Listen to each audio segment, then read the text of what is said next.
लगातार आप दिल्ली में प्रोटेस्ट कर रही हैं, इस बार आप अहिया के लिए नहीं आई हैं, किसी और चीज़ के लिए आई हैं, बताइए पूरा मुद्दा।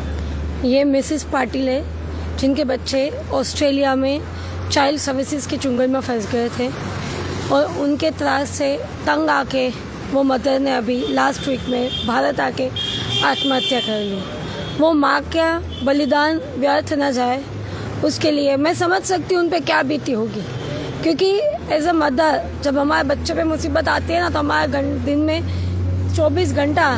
दिन रात यही चलता है, हमारे बच्चे को वहाँ से कैसे छुड़वाए, हमारे बच्चे को ये मुसीबत से कैसे निकाले। और वो माँ बहुत तंग आ चुकी थी इन लोगों के तरफ से और उन्होंने आत्महत्या कर ली। आज वो माँ का बलिदान व्यर्थ न जाए, इसलिए आज हम इकट्ठा हुए हैं भारत सरकार से विनती करने कि बहुत सारे इंडियंस जो फॉरेन कंट्रीज़ में रहे हैं, ऑस्ट्रेलिया में, नॉर्वे में, हमारा केस जर्मनी में चल रहा है, इंग्लैंड में, स्वीडन में, सारे बच्चे अब भारत सरकार है जो इन सबको निकाल सकती है। मैं भारत सरकार से विनती करती हूँ, हम जैसे भारतीय जो विदेश में हैं, जो उनकी मदद की गुहार लगाए, प्लीज़ उनकी मदद करें और हमारे बच्चों को जल्द से जल्द छुड़वा के भारत लेके आए। जी मैम, अभी G20 चल रहा है, आप एक बोर्ड मैंने ये भी देखा था जिसमें आपने लिखा था G20 स्टील आर्केड, तो ये क्या है पूरा G20 देशों पर क्यों होता है? ये हमारा केस जैसे जर्मनी में है, नॉर्वे से हमने केस देखा है, हमने ये ऑस्ट्रेलिया का केस देखा है। तो ये सारे बड़े बड़े देश जो हमारी चीज़ें, हमारे कल्चर, हमारी चीज़ें नहीं समझ सकते, इसीलिए हम G20 मेंबर्स को रिक्वेस्ट करना चाहते हैं, प्लीज़ आप इसको ह्यूमैनिटेरियन ग्राउंड पर देखें, कंपैशनेट ग्राउंड पर देखें और बच्चों को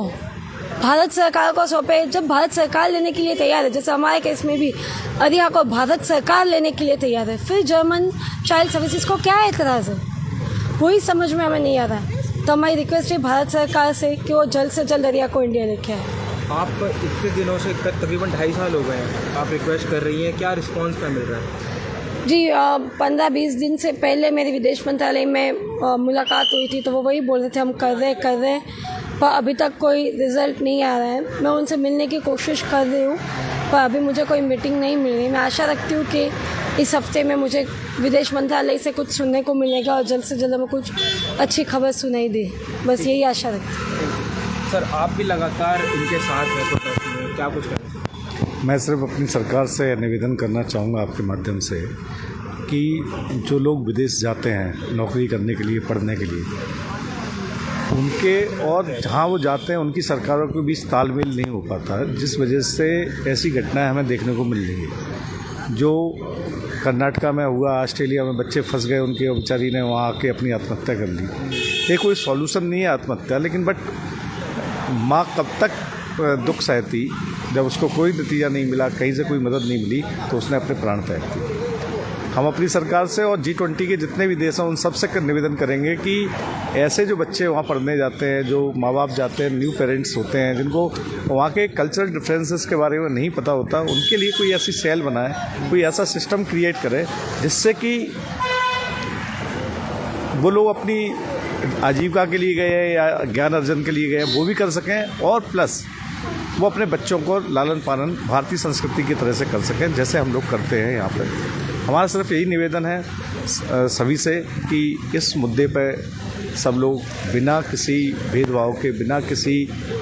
पक्ष विपक्ष के एक साथ आएँ, एक साथ खड़े हों और प्रदर्शनी जी को न्याय मिले और अरिया वापस आए। यही हमारा एक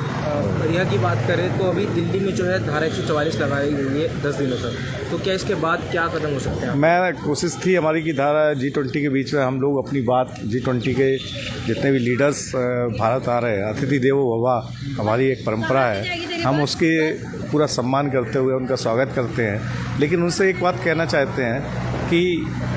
कम से कम आप मासूमों को उनके माँ बाप से ना छीनें और इसमें कोई ना कोई एक सिस्टम बनाएं जिससे कि ऐसे परिवारों को राहत मिले जो कि किसी कारणवश वहाँ फंस जाते हैं।